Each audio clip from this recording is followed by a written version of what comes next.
URT. Who are we? URT. This is the URT. We are the URT. Pick up the URT. Welcome to the URT. We are crap people, but it is what it is. We've got an interesting show for you tonight. We're going to be asking the question, was Jim right?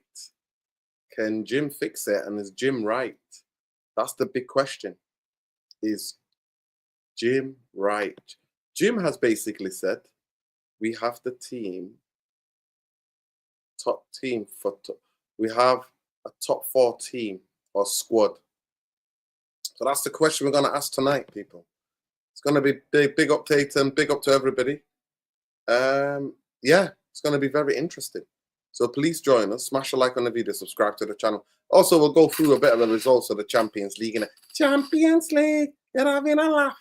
Well, we're not having a laugh, and I think we could have got smashed. Thank God we're not in it. Thank God we're not in the Champions League, but boy, we could have got smashed. But anyway, let's be having you people. Get in, smash the like, subscribe to the channel, share, let people know we're live.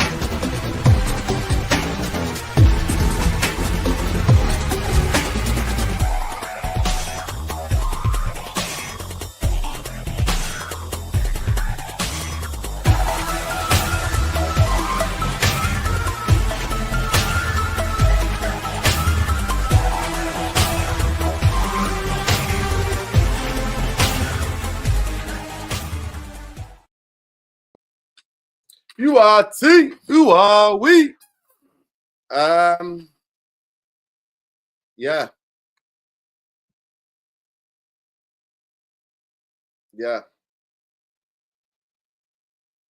Big up to everybody. Please smash a like, subscribe to the channel if you're not already subscribed. Question is tonight. It's easy, it's simple. It's crazy, but it's gonna be funny. Yeah, big up to Solomon. Big up Solomon. Big up everybody. Please smash a like, subscribe to the channel, and yeah, subscribe. Big up URT. Sound like Amarim is a particular pop. It's as popular with the players as a fart in a jacuzzi. This is only going to end one way. It doesn't change that. Glasner is the obvious replacement. Yeah. Big up to Carla. Big up to Jamie Wayne. Big up to Sajinda. Big up to everybody else joining us. I'm Tatum. Big up everybody. Big up Crimson Chin Post. Big up.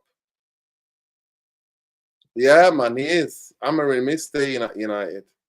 Because Ineos, yeah, the spotlight is on them anyway, but yeah. Spotlight is on them. Everyone laugh at the owner, yeah. So tonight the question we're asking people is a simple question we're asking tonight. Is Jim right? Community question. Please get involved. But please smash a like on the video as well. So question is simple tonight. Community question. Poll.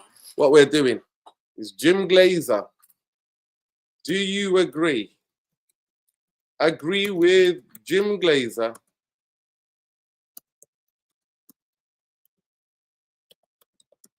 Jim Glazer, that we have a squad good enough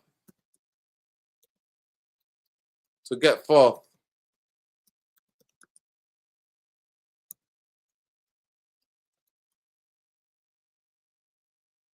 To get top 4.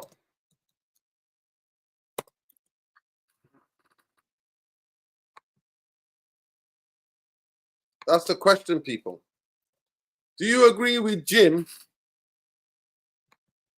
We have the squad. We have the squad.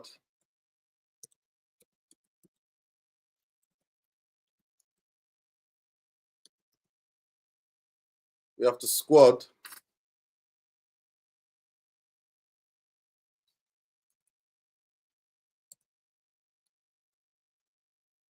A good enough squad to get top 4. Yay or nay, people? Yay or nay? Let's get voting, people. Let's get voting. I really want to hear what you guys think.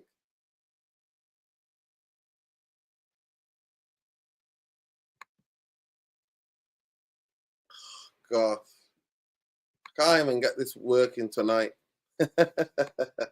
People are at it. Big up Jude. Big up Zeus 92. Sorry, 82. Big up. We should have sat this fraud in the summer. Well, yeah, they didn't, because the standards of the football clubs on the floor, they have lowered the standards. And also, to be fair, they worked in partnership. Evening, I hope you're well. Evening, everyone. Big up to It's Just Me. Big up to all of yous. I'm just sorting out the poll question, and it seems to not be happening. So just bear with me, people. Please bear with me. Somehow the poll thing's not working. YouTube is just acting mad these days. Do you agree with Jim Glazer?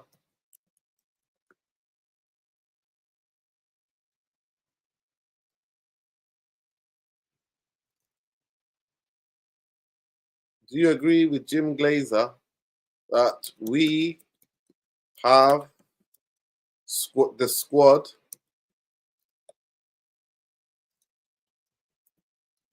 good enough to be in the top 4? That's the question.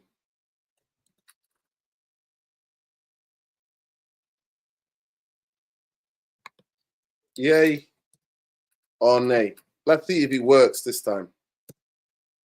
All right. Get involved with the question, people. There we go. I like this work. This work. We can celebrate the little victories. But yeah, big up to Saeed for the raid. Appreciate Saeed for the raid. Big up to Saeed for the raid, people. Let's be having you, people. Are we? That's the question. Get involved in the votes, people. Manchester United. Big up all the Champions League. Unlocking Marseille. I watched a bit of the Marseille game. Big up to everybody. Yeah, let's get some of the Champions League results tonight. Champions League. You're having a laugh. Imagine if Manchester United were in the Champions League. Arsenal early on beat Atletico Bilbao. Let me get the results up for those people that don't know. And then we get into the big question. But the question is, do you agree with Jim Glazer when he says Manchester United have the squad good enough? But this is the Champions League results tonight, people.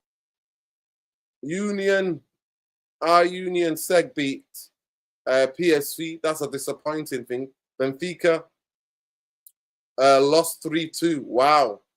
Look at the shocks tonight. These two games are two big shock games here.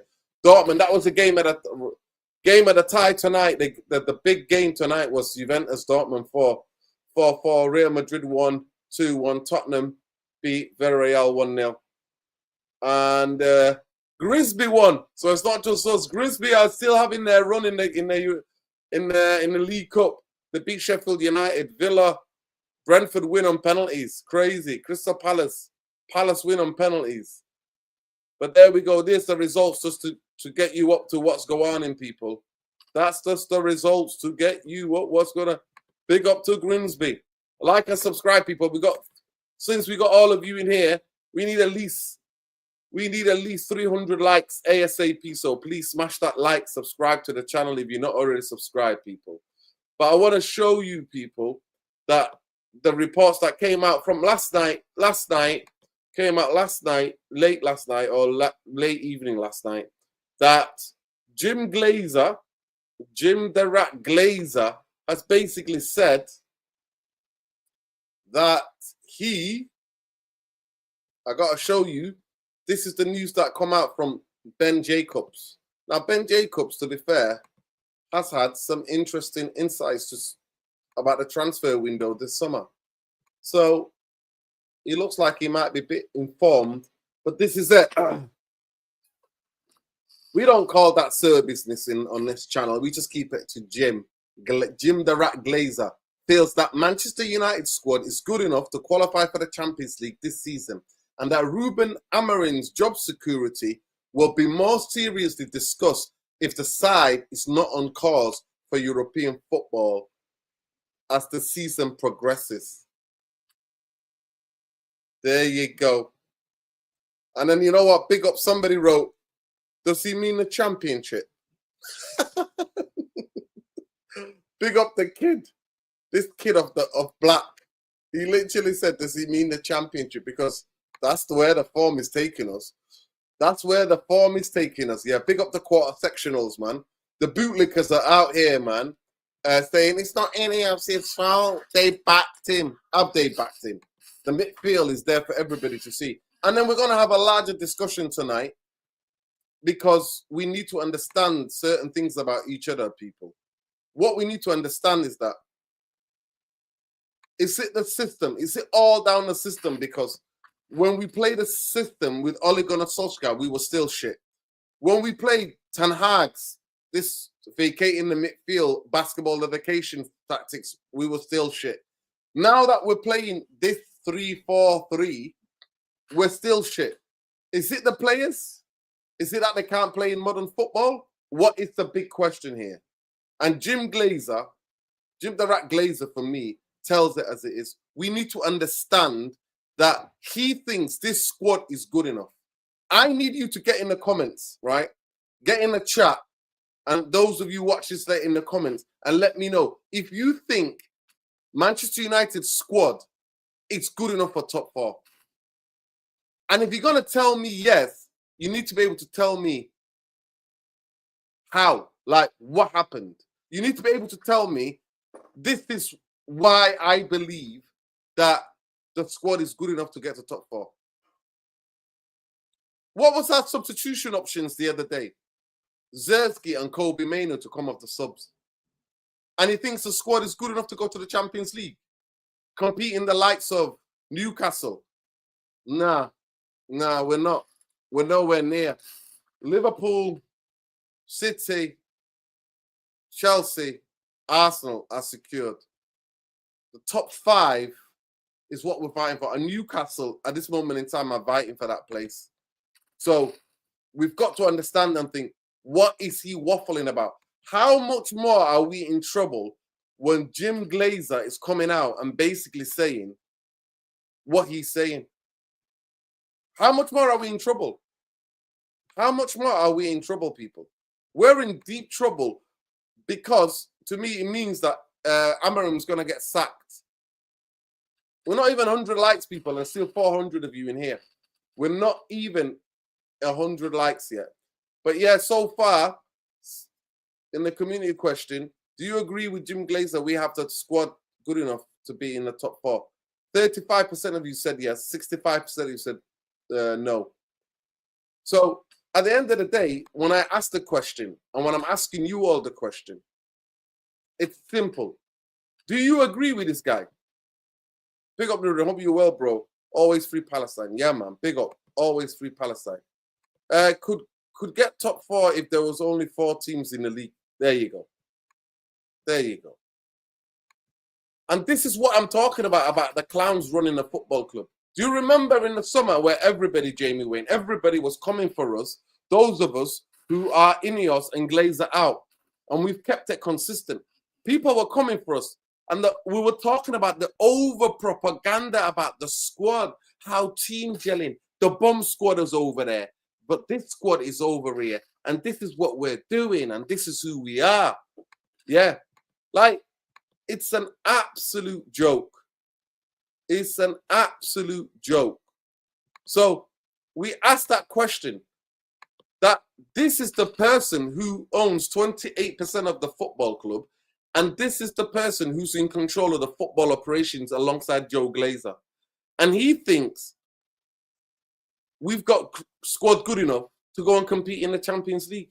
Even if we got a coach that play 4-3-3, we're struggling to put out 3 midfielders that can actually balance each other. Can balance each other. Don't forget to put Manchester back in Manchester. There you go. There you go, Susie.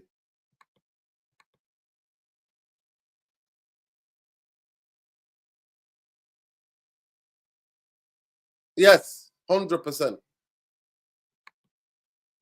100%. And to me, that is a sacking. Amarim's getting sacked very soon. You hear all the backing. Amarim's getting sacked very soon, people. Because Manchester United sit 14th as we speak after 4 games. Manchester United sit in 14th after 4 games. That's where we sit. Manchester United, and I know it's early days, but after finishing 15th last season, he thinks by just changing 3 players, we're going to jump 11 places.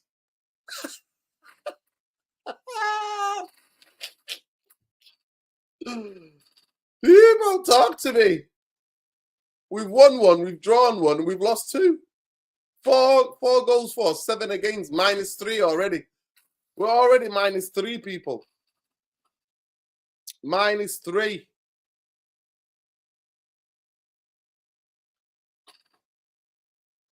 This is where we're at, people. This is where we're at.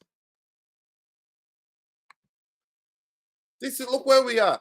I know you can say it's too early, but already the same patterns as where last season are there for everybody to see.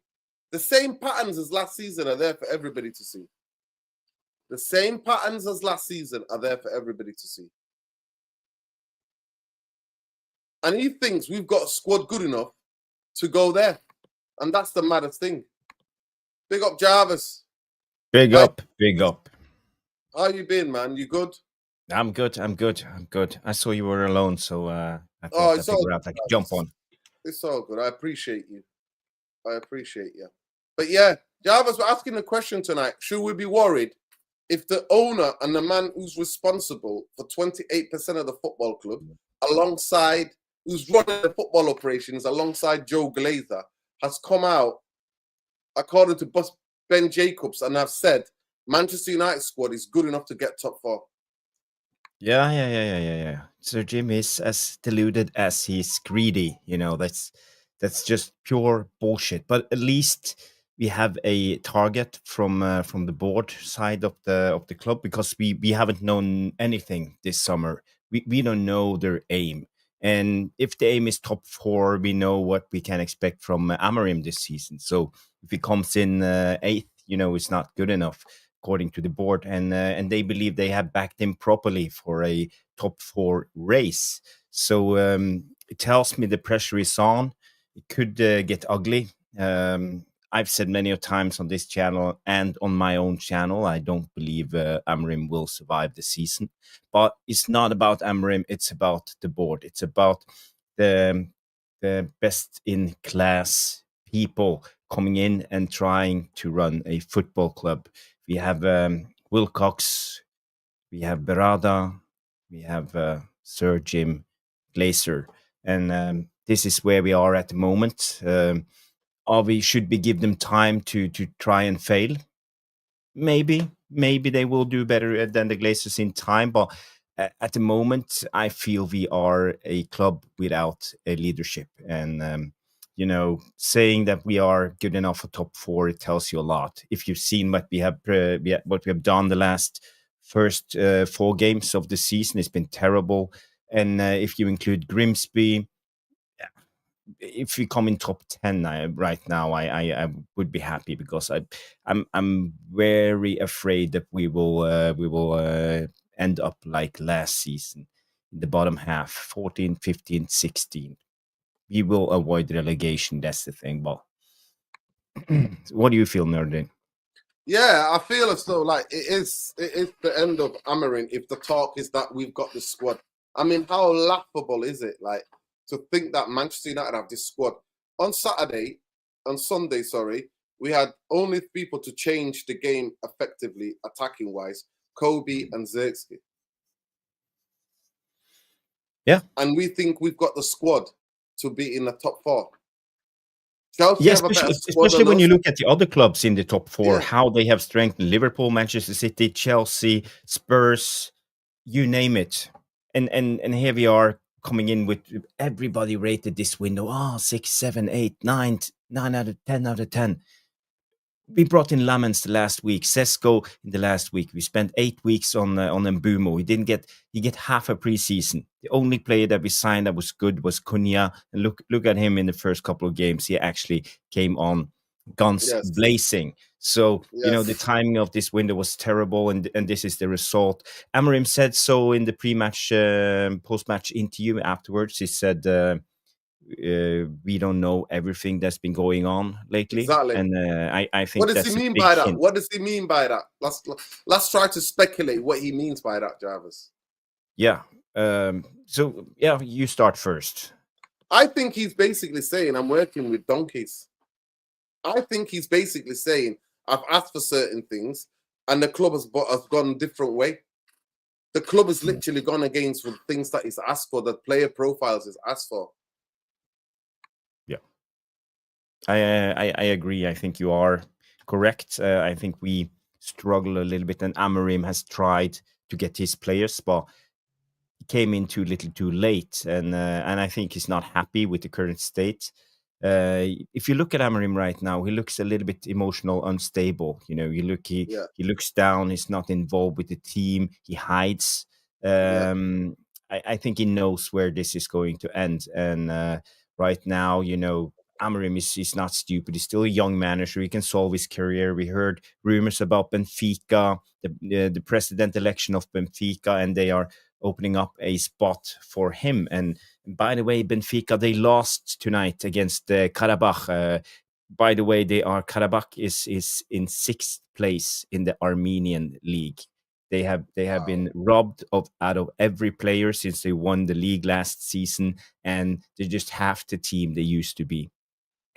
And they beat Benfica tonight. And they beat Benfica after being under 2-0 and won the game 3-2. So how it is possible, I don't know. But, Benfica are looking for a manager pretty soon.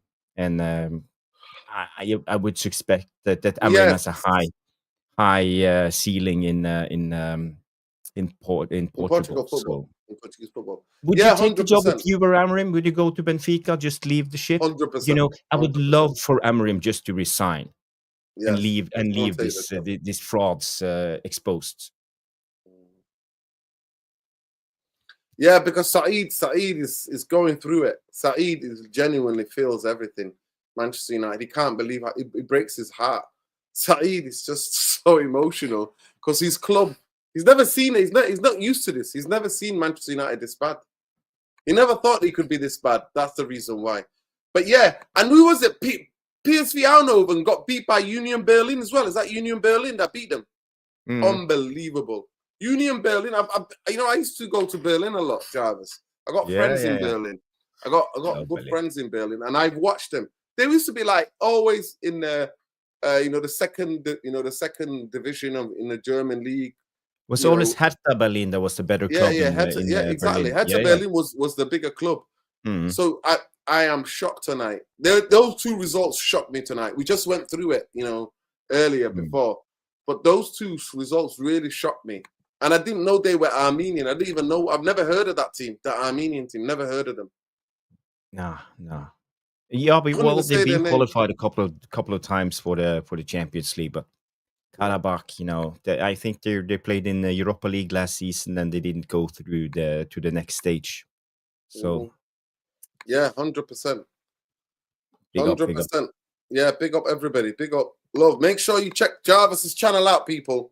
Tactical Devils. Make sure you subscribe. Make sure you watch that. Last night, it was a masterclass tactical breakdown on everything Manchester United. Full panel, 5 of us in there, breaking it all down. And it was really, really good show. Best YouTube show concerning Manchester United on Monday. 9 o'clock, people. Every Monday is there, Jarvis Corner. It was a proper breakdown of Arsenal. So after you finished here, you go over there, people, and go and watch that channel. You need to go and watch that channel. You need to watch that 2 hours. 2-hour show. Brilliant content. Free content, people. So like that video, subscribe to that channel.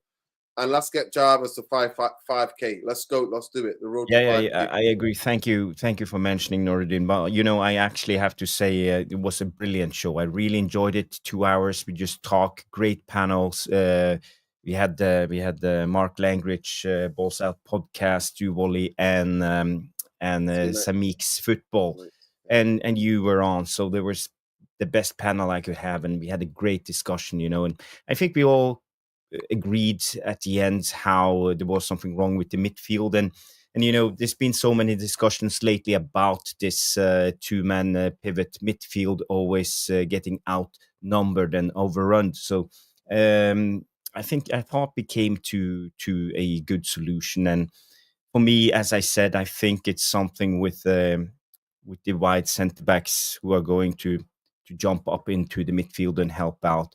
There are some timing problems. They are not good enough, especially Luke Shaw.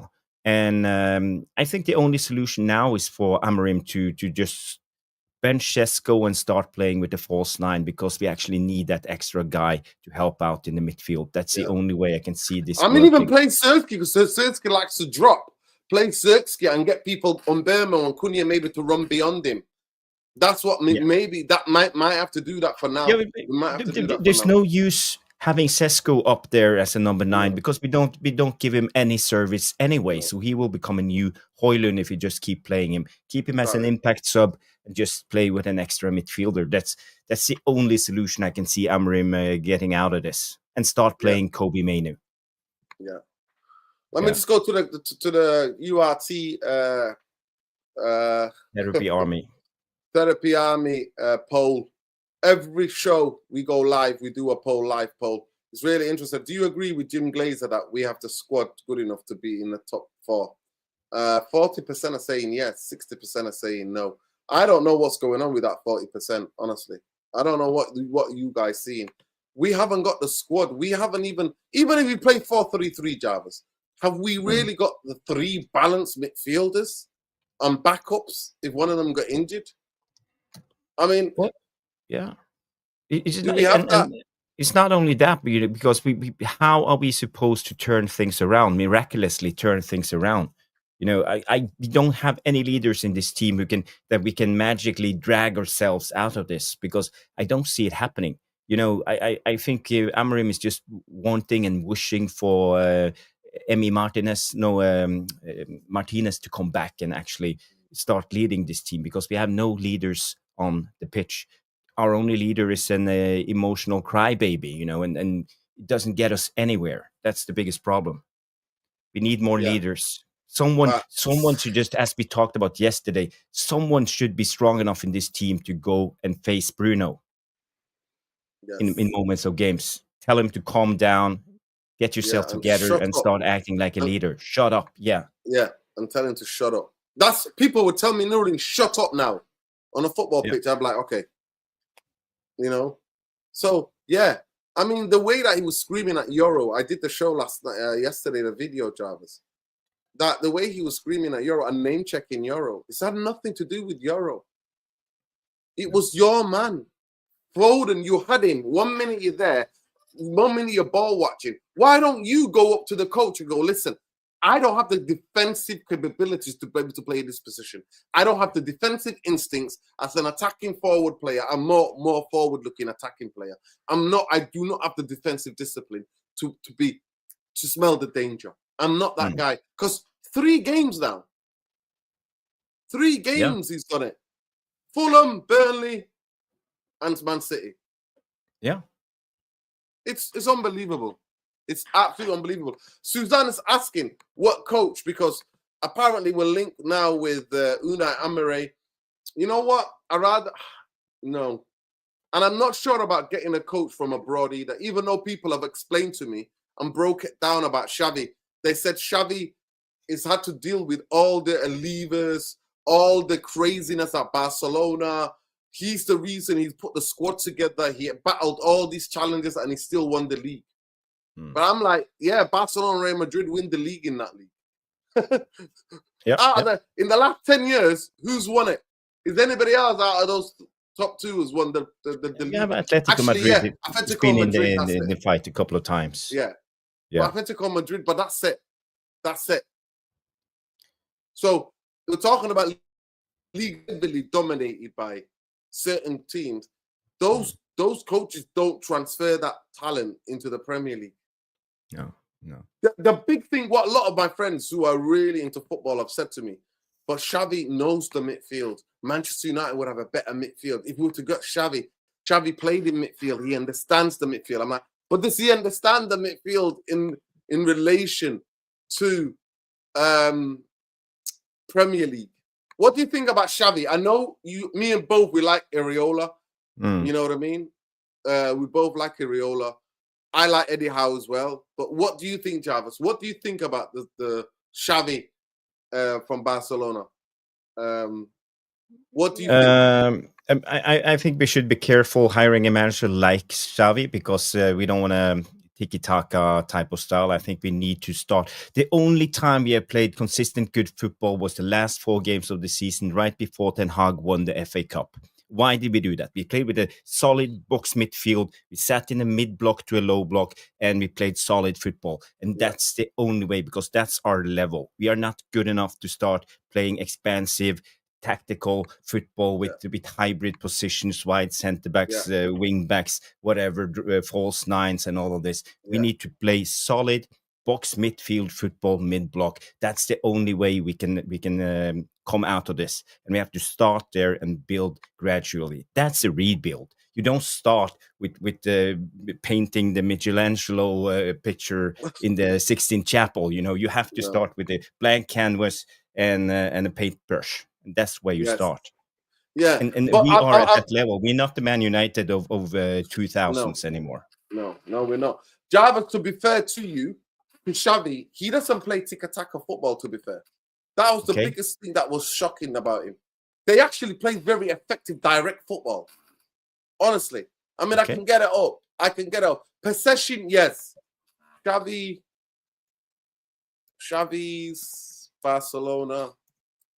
Barca style of play. Let me get it up for you. Mm-hmm. Yeah. Well, I haven't seen, only whenever I look at Barcelona, I see tiki-taka, I see pass to feet, holding on to the ball, full possession shake, and dragging out the opposition and playing the whole pitch. Because to be fair, I don't know if you noticed, Jarvis, but a lot of the old school stuff coming back, the long throw, the direct to goal. They're even doing kind of rugby. Have you seen the Premier League? They're doing rugby type of tactics. In rugby league, you kick the ball into the corner and to get, you know what I mean? To hem the teams in, to win it back there and then go direct to goal. Have you seen that? From the kickoffs, have you seen what they're doing? It's absolutely incredible. It's absolutely incredible. I'm just shocked by that. Honestly, I'm shocked by that. That teams are now, it's like it's coming back. And even with the Donnarumma signing up at Man City, I'm like, he's not really good with his feet. Mm-hmm. So that makes me think that that was more of a club signing and that he's not going to be here that much. And that he's adapting again to play a different way. Pep Guardiola. But speaking of Donnarumma, you could clearly see that we are in a goalkeeper crisis at the moment. We have been playing Onana a couple of seasons now, and we have Bayinder, and you could see it. He was shaky all the time. Haaland almost snapped the ball from him a couple of times. He's not good with the ball in his feet. But he did reasonably well with the ball. I think every time he had the chance, he played it long, and we can do that as long as we have Sesko on top of, because he's actually a good header, a good target man. So if that's the game plan, that's okay with me. Start playing it long and try to win the battle in the midfield.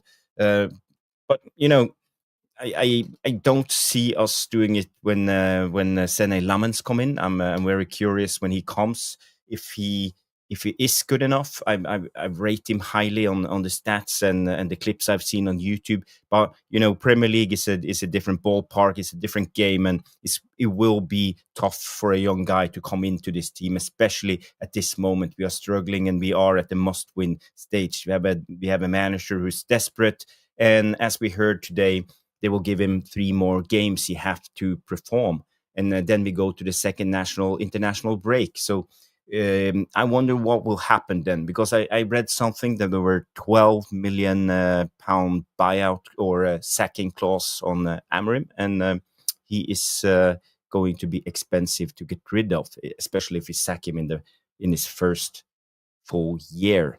So I don't know. Do you think a magical thing will happen now against Chelsea, Liverpool, and who's the third team we are meeting in the next 3 games? Oh, you're on mute. Let me check that for you. Let me bring that up for you literally now. 1 second. Yeah, okay. Our next fixtures, Manchester United fixture. I can't believe we're down in 14th, Jarvis. It's crazy. Even though it's this early, yeah. So we've got Chelsea, Brentford, and Sunderland. Then Liverpool. Yeah. Then Brighton. Yeah. So Brentford is no walk in the park. Sunderland looks good in the beginning of the season, and Chelsea look good now. Palmer's champion. back. Chelsea look good now. Palmer's back. Yeah, you can see here. Look, to show the people. This is the next fixtures Manchester United have. This is what we do. You can see Brentford. Next, the Saturday after. Then we come back. We got Sunderland, the 4th of October. Taylor, Jordan, please don't spam the chats. Yeah, and then we've got Liverpool on the 19th of October. Then Brighton at home. That's not going to be easy. Then Nottingham Forest. Then Spurs. Then Everton. Then Crystal Palace. Away. Yeah. So realistically, Noradin, how many points will we take now, let's say, in the next 5 games? The next 5 games, let's count them. Let's name the next 5 games. So Chelsea, right, Brentford, so Sunderland, and Liverpool. So, yeah, Chelsea, Brentford, Sunderland, Liverpool, and Brighton. Yeah. Jarvis, we need to get possible out of 5 games, 3 points per 5. We need 15 points. 8 points. Yeah, we need at least 10 points out of those last 5 games for us to be anywhere. I think if Amorim gets 9 points. 9 points. Cool. I think that will be 3 wins, and then we will be back into the top half, 7th, 8th place ish. Yeah. But we can go through it. So Chelsea is a big game, innit? It's a big game. We could get beat, but we should be able to beat Brighton. Should be able to beat Sunderland. Should be able to beat Brentford. That's 9. And if we get a draw out of Chelsea and Liverpool, that's 10 points, Jarvis. Yeah. Yeah, but should we be able to beat Chelsea? Nah, Jarvis. By the way, Brentford and Chelsea, they drew this weekend. So. Yeah, I mean, they drew. I watched the game, actually. Brentford played well. Yeah. Brentford, they sit in 12th place so far. Yeah. Can have a look at the table. We go back to the table and see where Sunderland are as well. Let me just show the table. Sunderland is in 7th place. 7 points. So Brentford and Sunderland are above us. And there's me thinking we could beat them. Look at Bournemouth. Bournemouth here, look at that. 3 games won. Drawn, they only lost 1. Iraola. Flying there, Iraola. Yeah, and that was Liverpool. Yeah. They lost them last minute. Semenyo scored 2 goals. Yeah. 2-2, and Liverpool Scored in the dying minute. Yeah. Yeah. Yeah. But you know, you have to analyze the 4 games we played. We have been dominating possession in almost every game. To be fair, Jarvis, we have to put it into context that both Arsenal, after they scored, and Man City, we clearly saw that they just sat back. And they changed it. You know, they started playing 5 at the back. They relaxed. As soon as they got to 3-0, they were chilled. We have to take that into consideration. Both Arsenal, in the 2 big games we've played out of the 4, I don't know if we would have dominated possession because we were so lackadaisical in possession. At times, we were treating the ball like hot potato in the last game. And only because City gave us the ball in the last and just huff and puff. Because everybody knows we can't create shit. We huffed and puffed. Every team knows we can't create shit, Jarvis. Every team knows we can't create shit. The possession for me is not a big thing for me because I'm like, in the game, in the critical moments, we can't keep the ball. We can't sustain attacks. Because the whole thing of having possession, Jarvis, and everybody in the chat, people, let's get to 300 likes ASAP quickly. The channel is shadow banned. It's the least you could do. The reason why, Jarvis, is because the reason why you want possession of the football, you don't want possession passing back between the centre backs to the wing backs. You want possession where it counts. You want possession in the last third. Keep winning the ball back, creating chances, knocking on the door. That is what possession. To me, I've never liked what possession say. And the question I always ask Jarvis is how many saves has the opposition goalkeeper made? Against Arsenal, the goalkeeper made 1 good save.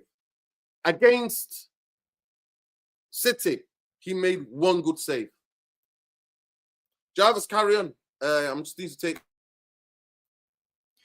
Yeah, I was just going to say in the last couple of games, what I see the first game against Arsenal, we dominated possession 61% against 39%. But as we all saw, Arsenal were sitting back and let us have the ball because we are toothless in possession. We don't have the creativity, the players. And against Fulham, they had the most possession, 52 against 48. And then there was a game against Brentford. We won the game 3-2, and we had a possession of 62%. And in the last game, we had about 60% against Manchester City. But for me, the interesting thing is if you look at the first halves in all these games, I bet you the opposition had more possession. So let me just check. Well, we can do this another time, but I'm pretty sure I'm right when it comes to this. So basically, the opposition team let us have the ball and wait for us to lose it, and then try to transition on us because we are not a very good team in transition. We play a little bit too high. We overcommit, especially with our centre backs. We could see that against Manchester City, the 3rd goal when Haaland came through. Maguire, De Ligt, Luke Shaw, they don't know how to push and one take depth, you know. And as I said yesterday, one of the first rules of defending is delay. And when you looked at, for example, Van Dijk yesterday or 2 days ago, they always try to counterattack Burnley. Van Dijk, you just go into the body, hold out his arm, stops him a little bit, and that's enough for the rest of the players to come back. Our defenders just try to rush it and intercept the ball and get some kind of transition. And this is what I think it's Amorim wants us to play this way. He wants us to try to intercept the ball so we can get transitions and win and take the opposition team out of balance. But it's obviously not working. So this is where we are at the moment. Have you seen that, Nordin? How 100%. Aggressive we are in a way. We're too hasty. You don't. You just the biggest thing. The way that was coached is that as a midfielder, if you were at the back, let's say defenders all went into the box, it's just by time. Stall. You stall stall till everybody gets back. You don't dive in and then commit yourself. So then the player pass around you or the player goes through you, takes you on and goes to go. You've got to stall. And while you're stalling, players are getting back in position. Stalling is the art of defending. Some of the best defenders in the world have been the best stallers. They knew how to stall, like show you that way, so that your options are limited. You know what I mean? So we don't do that. We go too hasty, too aggressive. There are times to be aggressive and times are not. By the way, we stand corrected, people. We thought it was Union Berlin, but it is a team in Belgium. Okay. It's the Belgian team. And that even says it. Wow. We're even, yeah. It's called Union St. Galois from Berlin. Golasa? Is that, how do you say that last? Galance. Yeah. I don't know. Galance, yeah, it's French, isn't it? French, yeah. Belgium. Galance, yeah. Union St. Galance. That is a massive upset tonight. PSV Eindhoven got beat at home. At home. Well, PSV is not the same team as they used to be. I loved PSV in the end of the 80s and beginning of the 90s. You know, they had players like Ruud Gullit. You remember him? Oh, he played for PSV, and PSV won. I think they won the Champions League in 1987 with Ruud Gullit in the team. And in the 90s, they had none other than Romario as their top striker before he played.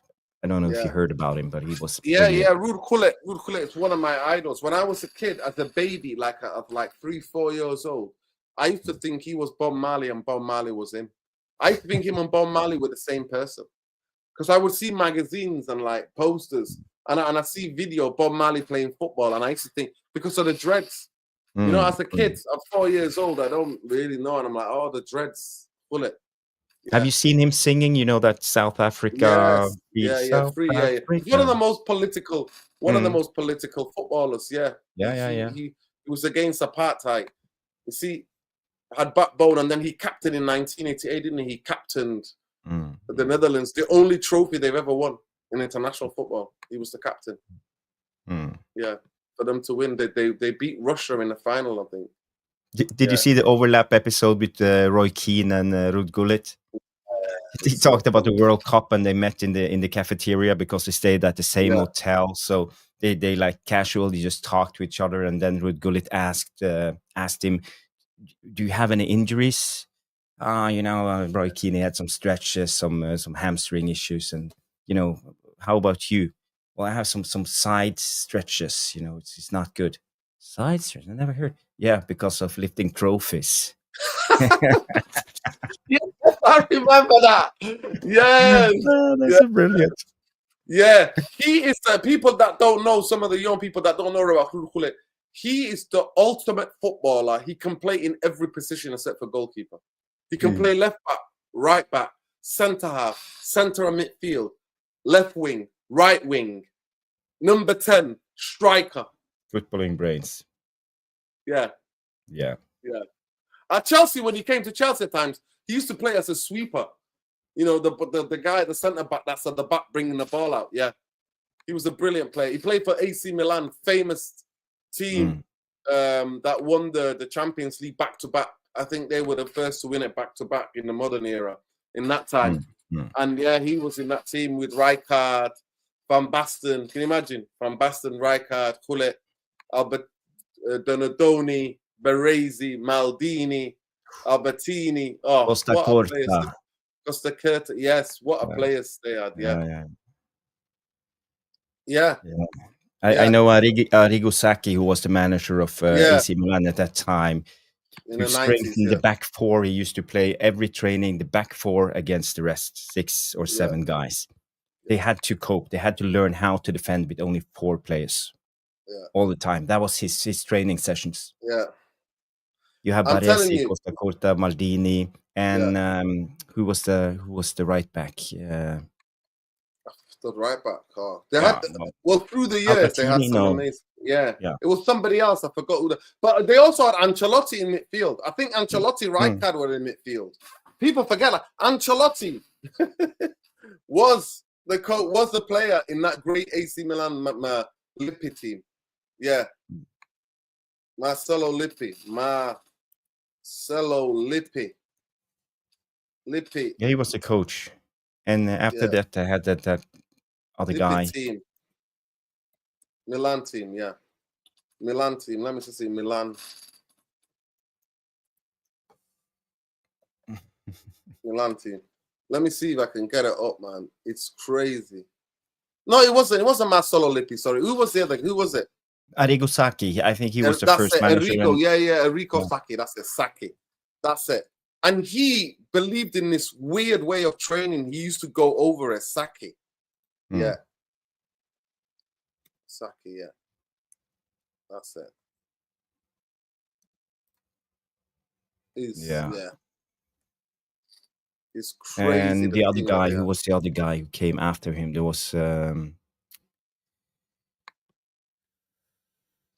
well, the chat will know. Fabio Capello. Fabio Capello, yeah. He also did brilliant. I think they won every game 1-0 in 52 games in a row or something stupid. Yeah. Didn't see the goal. Yeah. This was the team. I'm gonna bring the photo of this team. Yeah. It's crazy team. Honestly, it's unbelievable team. This team here. Let me show you guys. This team was unbelievable, people. This was the team. This was the team, man. And this is there's Ancelotti. Can you see Ancelotti? There he is. That's Gullit. That's Van Basten. That's the young Maldini. That is what's his name? Baresi. That's Donadoni. Remember Donadoni? That's Costa Curta. I forgot who this guy is, but this is the other guy you were talking about. This guy, that's the right with back. the right back. Yeah, the right back. This guy here. It was crazy football team. Gullit played on the right. I think sometimes on the left. This guy must have played on the left. He was the right back. Maldini is the left back. Costa Curta and Baresi were the two centre backs. Yeah, Baresi, I think he was probably one of the best centre backs in history. By the way. Incredible. If you're too young to know, go back and see if you can find some footage. He was flawless. He was one of the best. Yeah, one of the best. One of the best. But bringing it back, Jarvis, you want to ask me about Xavi. So it says here that Xavi's style of play is possession-based, positional play. This possessional play system primarily using 4-3-3 formation to emphasize short passes, creating triangles, generated overloads, wide area switch play, and create scoring chances. His team execute aggressive high counter pressing after losing the ball to regain possession quickly. The system also incorporates variation like using wingers or inverted fullbacks to attack, playing through the half spaces, sometimes using striker dropping deep to receive the ball and fight the third man run. The core is positional play, involves players positioning themselves in specific areas of the field to create overloads and more passing options, often forming triangles. It sounds like Cruyff. Yeah, 100%. Cruyff-ish football. Yeah. To dominate possession with short, quick passes, reminiscent of club's established style of play. But when I watched him, he wasn't too focused on that. The counter pressing is what I saw, and the overloads what was one of the biggest things I saw. And that was, remember when he came to Old Trafford that first season when we beat them, when we played them. That was that was his first season, if I'm not mistaken, at the club. And that's when he was learning the youngsters, bringing the youngsters. They had a lot of problems. You know, we beat them in the first season. When it was in the first season, we beat them in the Europa League, didn't we? Yeah. It was, And Ten Hag's first season, Weghorst, the way he played as a midfielder or whatever. Yes, yeah. Ten Hag masterclass. Yeah. It's crazy. It's crazy. Yeah, people have said that. But Jarvis, are people right to ask with Ollie's like 4-2-1-3 formation? 1-2 formation, sorry. We played with like 4 at the back, 2 in midfield, and then we played 1 4-2-3-1, I think Ollie used to play, or 4-3-3, depends. Yeah. Yeah, I mean the midfield was horrendous. The idea that Manchester United used to have McTominay and Fred was just honestly shocking. But yeah, it's I'm sorry, Taylor Jordan. See you later. It's been a pleasure, pal. I'm not having you get into trollers, mate. But yeah, can any of these players actually play in any system, Jarvis? That's the question. Are we too stuck on the system? Can they play any system? They can't play any system. That's our biggest problem. Because we are not a balanced team. We don't have physical strength. We don't have the abilities needed. If you look at other teams, they are so much more balanced. We have small players. We have Mason Mount. We have Bruno. We have Ahmad. We need more physicality into this team. More physicality and more players that's press resistive and actually ballers who can do something with the ball in their feet. If you, as you said, the Premier League has changed a little bit. We play with rugby tactics now, long throw-ins. We pack in the goalkeepers on every set piece, corner kicks. Yeah. It's much more physical. The game goes 20% faster since 2020. So everything is going like boom.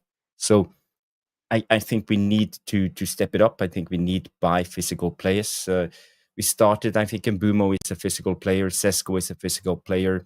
I think Sene Lamens is he has quite a big range on him. You know, and when he bulks up, I think it will be really good. Give him a couple of years. But what we're missing is a Baleba type of player, and we need more physical players. That's why I wanted us to sign Sander Bergs. I've said it 100 times last season that he was the guy we should have signed. He would have helped out our midfield massively. Big up, Levani. Hey, big Keep up, my on brothers. trucking. Yeah. Thank you. Big up, Keep Jarvis. on trucking. Keep on Big up. trucking. Big up, Nuruddin. How you doing? We're doing well, man. We're doing well. How are you doing, bro? Good. Finally That's found a good. parking spot. One That's of you great, guys. man. I was at the dock. I got loaded. Now I'm ready to talk. What are you Big up carrying? there, What are you Miami. carrying? Tell us what's in the load. What's at the back there? Today I got Manchester two United different- squad. You're carrying a Manchester United squad. I wish. I still got said two that. different loads from two different just general goods actually. Okay. Yeah. Okay. Big up Yeah, to you, general man. goods. So where are you? Are you outskirts? Where are you going? Where are you off to? I'm in New Jersey. Okay. So I'm in New Jersey and I'm heading off home. And tomorrow I'll drop off the stuff that I pick up in Syracuse, New York. Yep. Yeah. How is everybody? Jersey. Everybody good? Jersey. Big up to you, man. Can you do a Jersey Yeah, accent? yeah.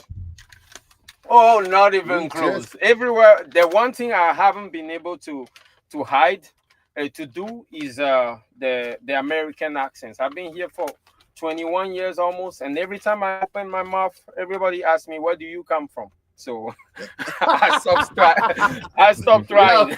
Yeah. Listen, Trust me, how I tried. How many languages do you speak, though, Luani? I speak English, of course, French, Yoruba. That's a dialect from southern Nigeria, Yoruba people, and then I speak Ewe from southern Togo. Wow. Yeah. 4 languages. That's Yeah, try impressive. to work on the Spanish, but it's not getting there. Yeah. Listen, I'll ask you the question. A lot of my friends who are very technical into football, some of them I play with, they're like, let's get Xavi. Let's get Xavi. What do you think about Xavi? No, I don't. I'm saying I don't want another coach from another abroad. People who've done it in the Premier League, that's what we need. No, you see, what we need right now, we need a coach that's a little bit down to earth. Right, Xavi. I think I think Xavi is a bit. Xavi is a champion. He have won. He was part of that core Barcelona team. So there are some things that he's not going to tolerate. There are some standards that he's going to have. It will remind me a little bit of when Thierry Henry. You know, those ex-players that have been champion and been core of big team, when they step in the dressing room, they don't take things lightly. And sometimes it's a different generation of players today. and this generation of player might not be able to gel with the way he does things. So that's the reason why I'm not looking at Xavi. You see what happened to Thierry Henry. Actually, the only exception is Zinedine Zidane, because he's a player's manager. But when it comes to Xavi, I don't think he will do the trick. We can get a more tame or a more down to earth version of Xavi, which is Iraola. So I'll go for Iraola instead of Xavi. Yeah. Yeah, they're very direct. The way they attacks, they go to goal. That's what I love about Iraola's system. You get to goal. Players are having shots. Did you see it against Spurs? Was it against Liverpool or Spurs? They had like so many shots on goal. He finds a way to get Iraola shot.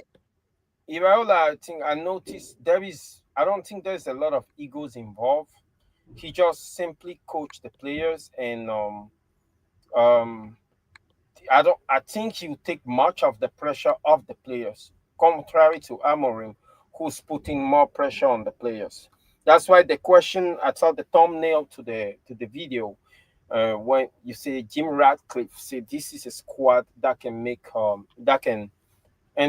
the Champions League. That is, I agree with him. As much as I don't like Jim Ratcliffe and the Glazers, this statement is proof that he have ambition. This is why you actually criticizing him for you told in the last stream that the Forest owners have more ambition than our owners. If Jim Ratcliffe come out and say something like that, for me that proves that he have ambition. Now there is a difference between talking the talk and walking the walk. If you think that this team is good enough, can make the Champions League squad, you have to act as such. You think that this team is underachieving, why stand on the sideline and still watch this whole soap opera? You have to be decisive, So that's where I'm standing out with him.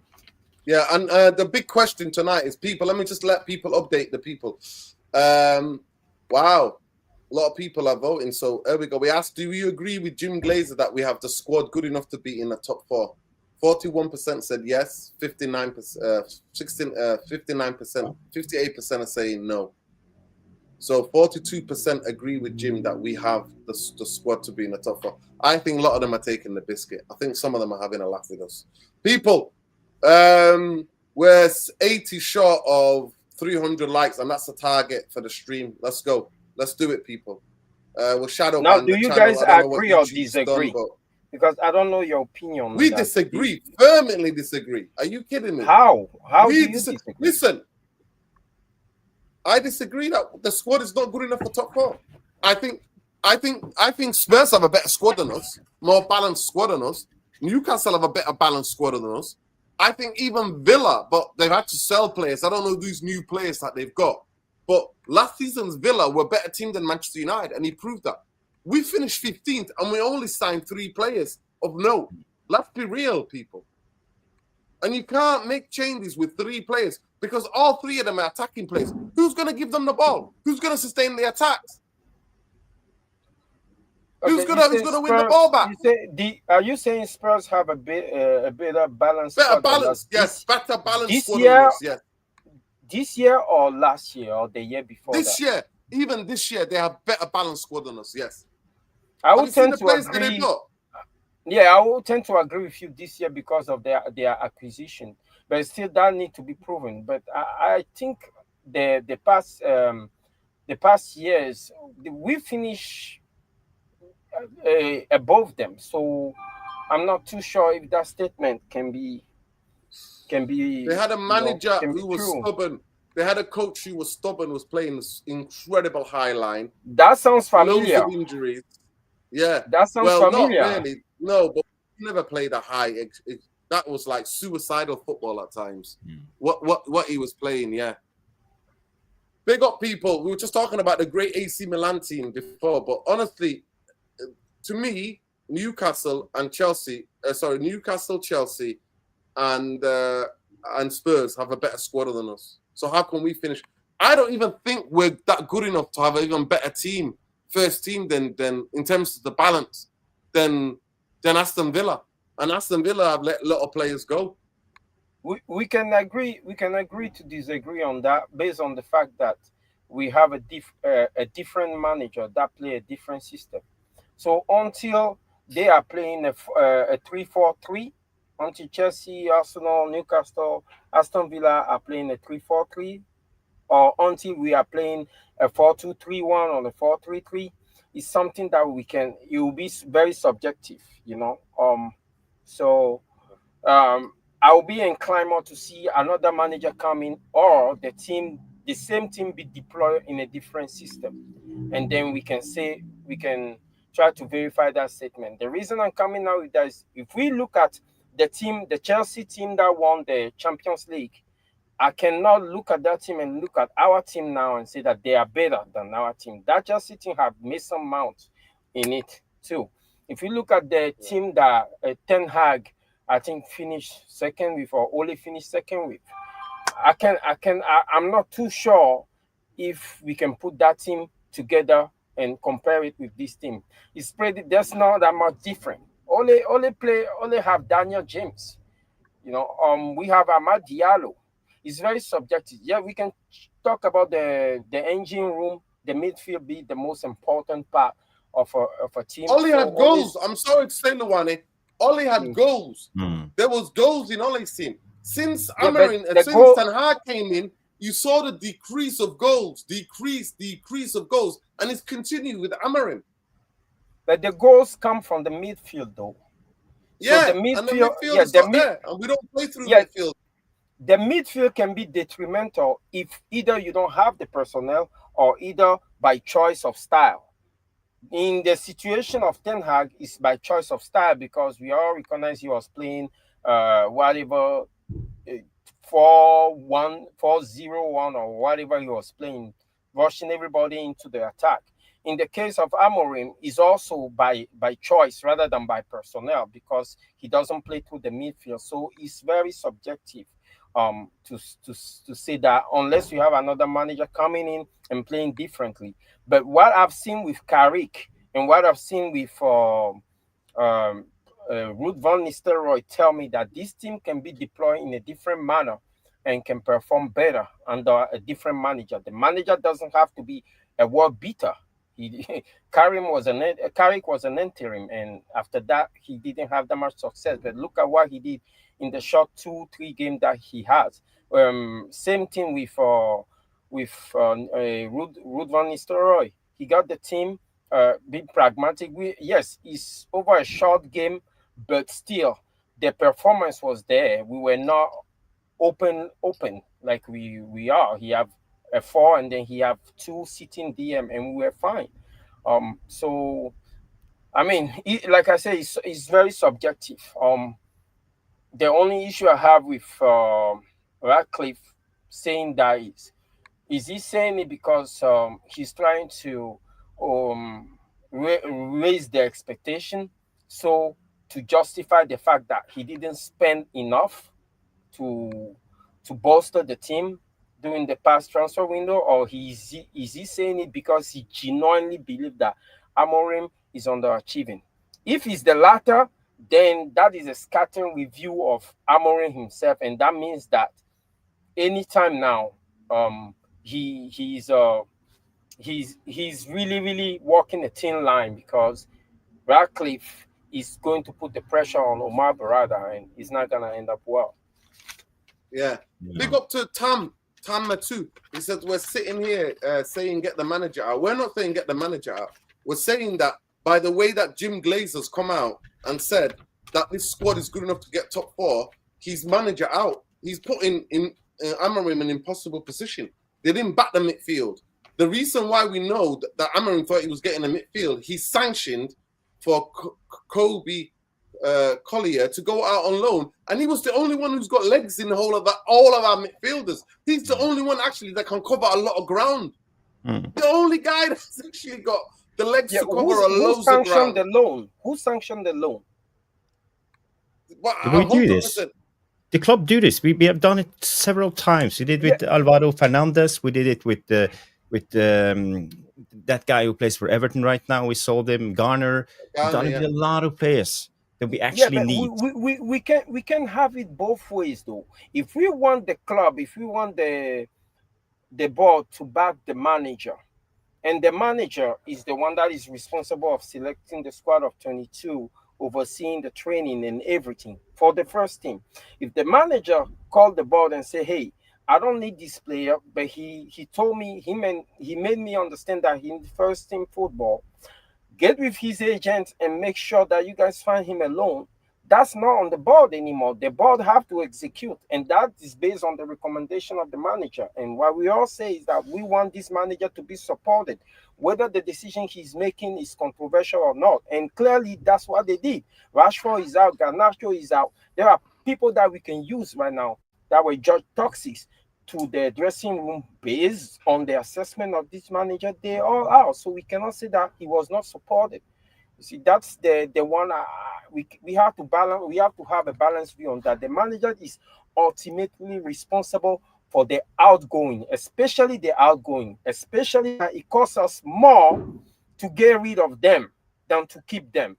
We sold them for cheap. We let them go for under their value, and the manager is solely responsible for that.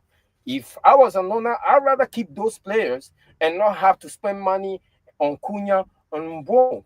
Like I heard people saying, to be honest, I don't think we need Cunha and Mbomo. That's a true statement though, because we were overloaded in those two departments. We had Anthony and Ahmad on the right side. On the left side, we have Mason Mount. We have Kobe Mino that can play that position. We have personnel. We have Rashford. We have three people there. The manager is the one that decides. He doesn't want to see 5 of those players, and because of that, we have to reinvest money into those positions. Now we're complaining that we don't have a midfielder. That money could have been reinvested in the midfield. He made those calls. So I don't know. People, smash the likes on the video. By the way, Dan Rogers asking you, Luani. He says, ask Luani, Trocker friend, if he has seen the Sylvester Stallone Trocker film, Over the Top. Have you seen that film? You need to watch Trocker films. Yeah. I knew I watched a Trocker film long ago, but there was a lot of unrealistic things in it. I have people driving their truck on ice, doing some drifting on ice, and doing some weird stuff. It's not that simple in real life, but he's all right. It's Hollywood, so they can come up with anything and make us believe anything. So yeah. On this channel, nobody's gonna argue with you, Tommy. We're just putting this. It's a point of discussion. We don't want to shut our eyes to it. That this coach Amarin is under extreme pressure. By the way, I put a question up to say if we lose on Saturday, do you think Ineos and Glazers will sack him? That's the question. Get involved in the vote. But we do care about who the next manager is. And we're not in cuckoo land. You're talking to the people who have been talking about how this football club, how it's been run, and how we've got players who are damaged goods, and that how you can't be half pregnant. You're either back a rebuild with a coach that has a specific way of playing, or you don't. You don't get him. You get a coach that just gets you wins, gets you in a certain place in the league. So I don't know, honestly. You're preaching to the wrong crowd, bro. You're preaching to the wrong crowd. This channel think the biggest problem is the fan. To talk about is specifically to talk about the Glazer and Ineos now with the way that they've done to the football club. We keep it real and raw here. Dave says Duel, the best trucking film. Duel. D-U-E-L. D-U-E-L. Yeah. All right, I'll take a look at that. Carla Derbyshire saying she wanted Thomas Frank. We're not getting him now. Yeah, big up. Iriola, I think he would have been a good option actually as a stepping stone. I'll be honest with you. Yeah. I don't even like Thomas Frank. I don't like him because I think he's too pragmatic, and I think he's a lot too much result oriented. But one I thing think I've that's what learned, we need. I think that's what we need. Someone who are pragmatic and result oriented. I think that's spot on what we need, because we just need to build the first layer. As I said, we can't start with painting the Sistine Chapel Michelangelo at the beginning. We We need to have to crawl start before we can somewhere. sprint. We need to Yeah, learn how to crawl before we can sprint. Yes, 100%. the But state we that, are in. Yeah, but that it, means, Jarvis. But that means that then the people who own the club and people who run the club would have to be so transparent and come out and say so. I mean, tomorrow. By the way, people, tomorrow we're going to be live at the same time, 10 o'clock tomorrow. Because tomorrow the finances are coming out tomorrow. Manchester United finances will be out, made public tomorrow. So we'll know how effed we are financially, how the clubs have crippled, how the Glazers and Ineos are now crippled the football club. you see, I think the fan base is the biggest problem, right? If we say we want The fan base, and listen, I understand we are what you're saying, the Luwani. biggest Luwani, problem. 1 second. Luwani, 1 second. The fan base are nowhere in control of anything for them to be able to do anything.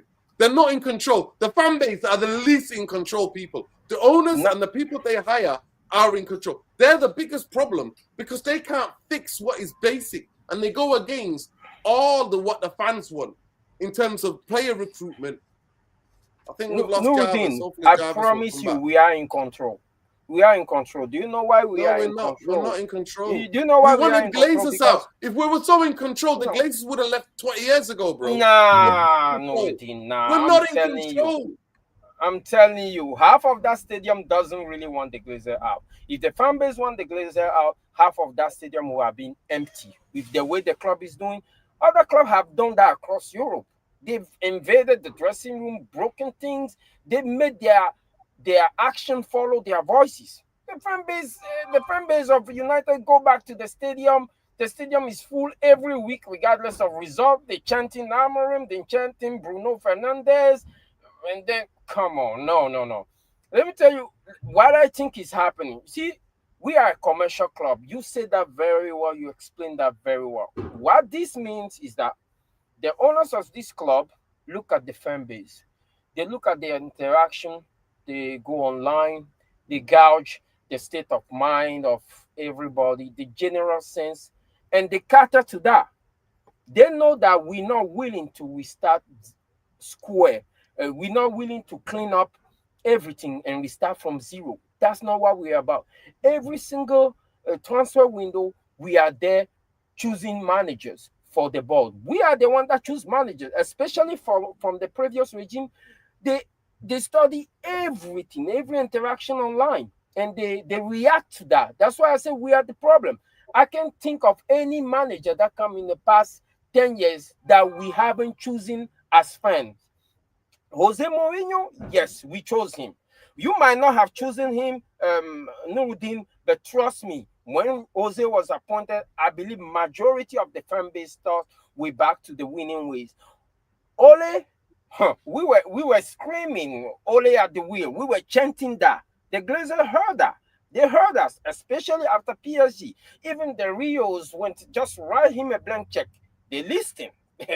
Ronaldo coming back, of course, we demanded that. We make change, we clamor for that, and they gave us Ronaldo. Cavani, of course, Cavani was washed, but another big name to calm the fans down. This is what we do. We are the problem. Ronaldo, listen, Luwani, I promise you, certain things that they have done, yes, because of the fans who's popular, because they hired people to look at the interactions on the social media. But it's only because for their own self data, how much play, what are the fans interacting with, what are the fans liking. But they don't give a damn about what we think. The club, 32% of the club is in the New York Stock Exchange. We sign players on book value and the length of the contract. So when we buy expensive players, they have to be here for the length of the contract, then we let them go. If we sell them, make money, it messes up the books. That's what I'm hearing. That's what people are telling me. So at the end of the day, it's I'm sorry, Luwani, but it's the people in charge. And somebody's talking about something here. Like, I don't know what they were talking about. So I just wanted to answer one of the questions. Yeah, this is it. Big up, Carla saying, please respect other people's opinions. And here, please have a different view stance. Yeah, 100% people. None of this effing and blinding or swearing at each other. Let me say something to you now. If the fan base, 20,000 fans left and set up their own football team called FC United. Now, only 10,000 of them might be still involved, but the rest are not even involved in football anymore. I speak to those people. I was at the first protest. So if they really care about what the fans think, what they've done then, the remaining fans, they've co-opted a lot of them. The Glazers have. The other day, I agree with you. Somebody sent me a clip. Somebody sent me a clip. And also what you have to understand is that it's a class issue. It's a class issue. Majority, because we get so successful in the early to mid-90s, in the early 90s, that a lot of the stadium became super middle-class people because the football changed and became a middle-class sport, other than the working-class hardcore fans. And we've got 75,000. I say 30% of them are elderly, pensioners. I'm not going to lie to you. I'm just telling it as it is, right? Mm-hmm. And then you've got maybe 10 or 15% hardcore Glazers out. The rest of the stadium are like, whatever. No, and the elderly, they fought already. They fought already. So when you break it down, we don't actually, the hardcore fans are still there that want the fifth, but the Glazers are not listening to nobody. And they have the best of best. Because if they lived in this country, I'm telling you now, United fans would have got to them physically. They would have been it would have been intimidating for the Glazers to be in this country. Remember what happened to, even though it was an inside job. Remember what happened to Woodward? Woodward had to move house. Remember that? I agree with you. Arnold, I agree 100%. Arnold being invited to the pub. Let me put it as it. I agree with you. I want to hear from Jarvis. They don't give a damn about the fan. Let me just make this right. They don't care. They don't care about the fan. I agree with you. You know what they care about? Their money. And as long as they care about their money, they're like an owner of a restaurant where every client is screaming, "We like the steak." You're gonna stop serving steak because the clients are saying they want steak. You're gonna serve them steak. It's the same thing. The owners, they don't care. They don't care about the hardcore fan. They just care about the majority. As long as the majority is purchasing the ticket, as long as the majority is purchasing the right for the cable, they have the advertisement in, they can see their money coming in, they do not care. And that's what they cater into, the people who are filling up their pocket, which is the fan. Yeah. No, it's not just about money coming in. It's about keeping the asset alive. They don't care if they make 15, 20, 30 million pounds this year or next season. Or the big goal is $10 billion when they get the new stadium up, project 2028 or 2030 or whatever. When we have the Super League, we have 3D glasses. You can buy season ticket for television, and you can be in the stadium and get the full experience. And there will be so much money in the game, and Glazers want their cut, and they want the big money. These are not small fishes; they are big sharks. That's how they operate. I just want to get back to because I don't think it's the fans. I don't think we have anything we should say about this. Man United controls the media, and they control the narrative all the time. And we are just useful idiots as fans, and we bicker among ourselves. And I think this is how it's always going to be because, as you said, it's the big sharks. They know how to control the narrative. But when Sir Jim Ratcliffe comes out and speak and say he thinks this is a top 4 club, I agree with Wendy. That's a statement, and I think it's building a narrative now that he can sack Amorim in time because we want the top 4 and he can't qualify for top 4. But when you look at it realistically, how deluded do you have to be if you believe we can be a top 4 club? When you look at Liverpool, Arsenal, Chelsea, Manchester City, and then you include Newcastle, Spurs, Brighton, Bournemouth, Palace, all of them a better team than us. And we are at the same level as Fulham, Brentford, Forest, Villa, Everton at the moment. So how realistically is it that we coming in top four. It's the same. It's as realistic as Nottingham Forest or Everton or Fulham should be top four. It's Actually, bullshit. Nottingham Forest, they've got a coach, an owner who trained 20 players. Yeah. In 2 seasons, he trained 20 players. By the way, Ben, sorry, Luani and that, when me and Luani were in a debate before. Ben, hope you get better soon, mate. I know you're not well. Yeah, Sending Ben. love. Hope you get better. Big up, Ben. Big up, Better, Ben. Ben. Yeah, 100%, Jarvis. 100%. Yeah, but Carry I on, was Jarvis. I was just going to say people gotta keep it real, but you gotta think of it, see clearly. Why is Amorim and why is Jim Ratcliffe coming out with this now? Why is he giving the aim for the Building club? effort, Suddenly it's top four. He's building the narrative. So I'm starting to believe that Amorim is a dead man walking. It's just a matter of time. And we are looking at the second international break. After Sunderland, there will be an international break, and then we have Liverpool coming up next. And I think they are working in the background now. They're stressing. They're trying to find a new manager. Now we hear rumors about Savi, Raiola, Thomas Frank, Mr. Good Evening. Even Eddie Howe is mentioned. So I think they're looking for someone. But I'm afraid that we will maybe the guy who comes in is Gareth Southgate. Oh boy. It's not happening. Oh boy. Well, Jarvis just dropped a bomb. Just a little grenade. Just come in the No. middle of the party. Exactly. Gareth Southgate. Well, No, if he no, can't it's not land happening. any other managers, I you think know, they, you know who's 100 Jim Ratcliffe's man. Yeah, I really think they would try Carrick as an interim to the end of the season 100%. before they even think Actually, about. he'll be a better. Gareth just landed a new job. Carrick, has he got a job?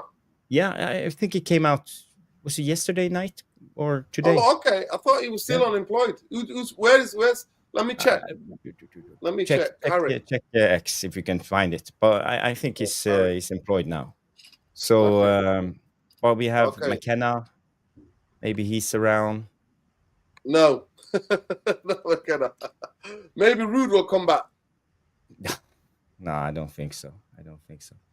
Oh, Michael Carter. There you go. Lands a job. No, I'm not accepting them. No. The issue here Oli is- at the wheel. Oli. I would take Oli. No. As an interim for the rest of the season, just to steady the ship.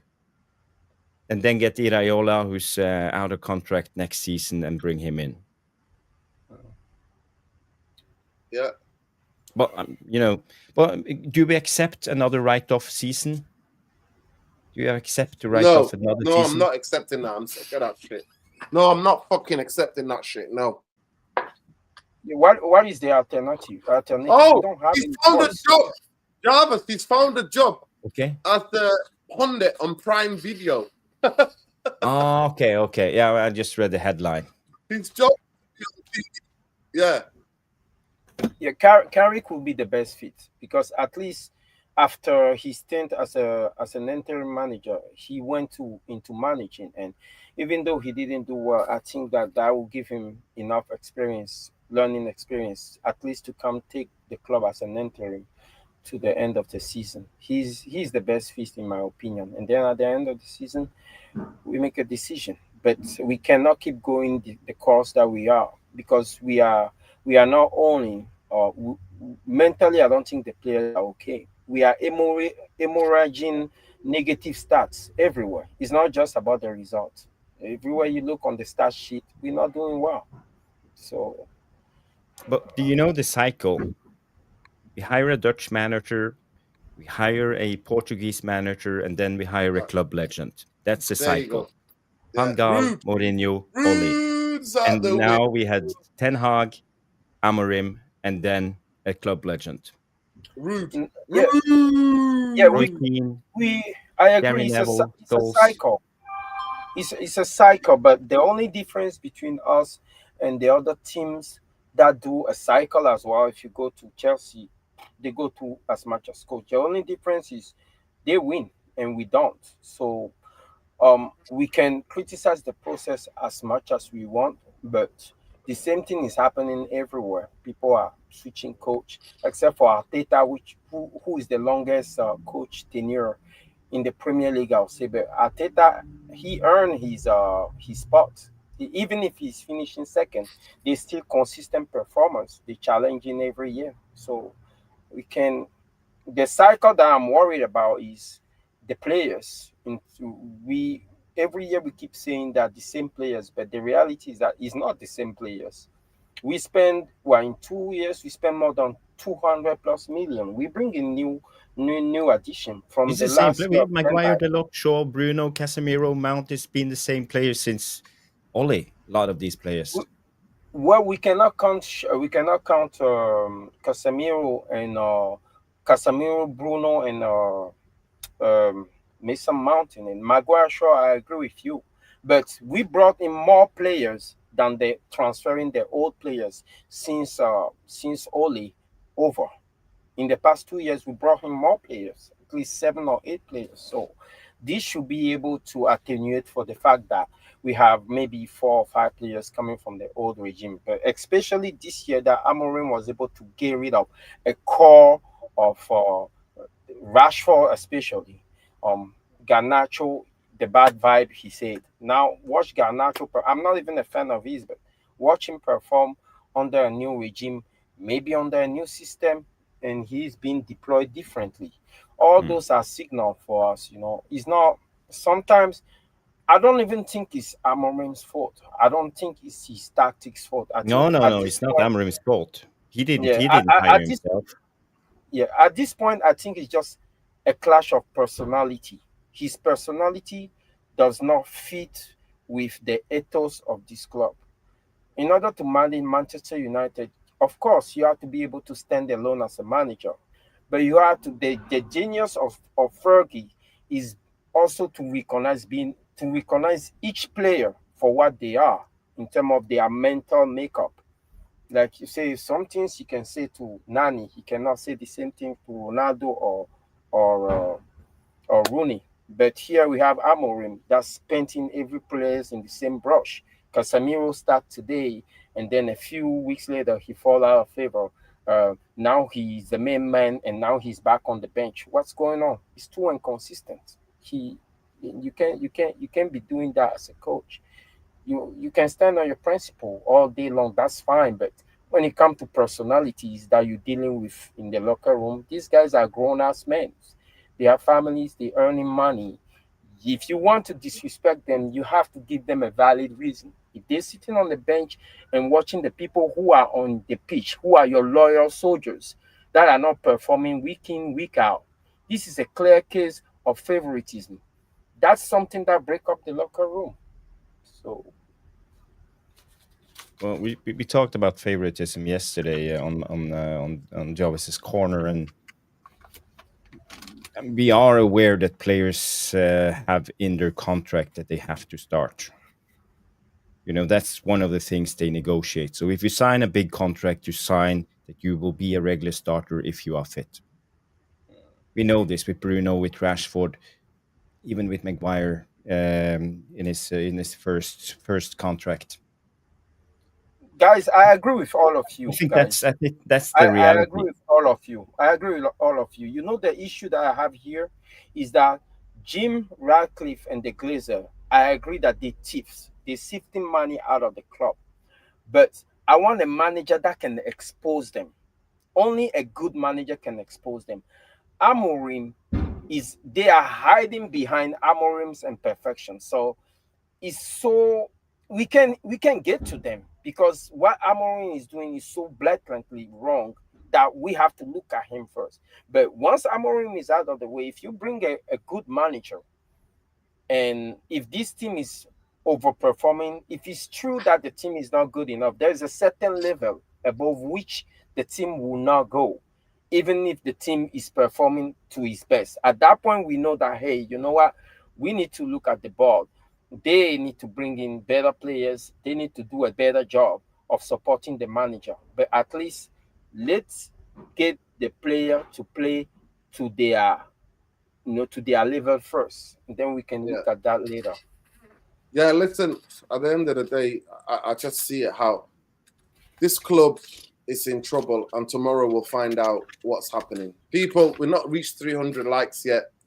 I don't know why we haven't. Wow. We're not even 250 likes yet, and there was like 600 of you in here at one time. So the least we could do is have, Come on, guys, like 300 the likes. video, man. But I asked, do we think that Ineos and Glazers will sack Amarin if we lose on Saturday? 46% said yes, 54% said no. So some people are saying that he won't be able to get sacked because the big games, they expect that we might get beat. But it's the Sunderlands and the Brentfords and stuff like that. That's what's going to do. Grimsby. Yeah, the Grimsbys, and that's a team we're going to do. So yeah, but yeah, I mean, I don't want another interim coach again. I don't want to write off a season again. I'm not here for this. If Amarin puts some in the next 5 games, our next 5 games we already put them up. Chelsea, is it Brentford? Sunderland, Chelsea, Brentford, Sunderland, Liverpool, Brighton.